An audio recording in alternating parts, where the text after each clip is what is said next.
کیا آپ کو پتا ہے کہ چھینکنے کے بعد ہم الحمدللہ کیوں کہتے ہیں؟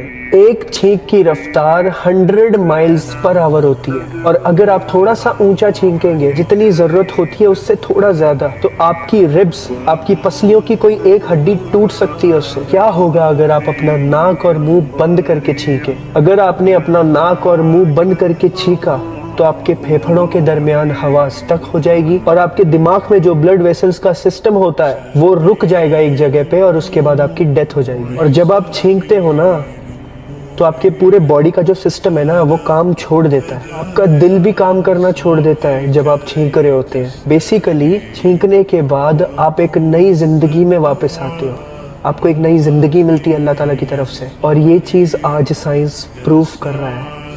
اور ہمارے حضور پاک صلی اللہ علیہ وسلم نے 1400 سال پہلے فرمایا، جب آپ چھینکو اللہ کی تعریف کیا کرو، الحمدللہ کہا کرو، اللہ کا شکر ادا کیا کرو۔ اس ویڈیو کو زیادہ سے زیادہ شیئر کرو سو دیٹ لوگوں تک یہ بات پہنچے۔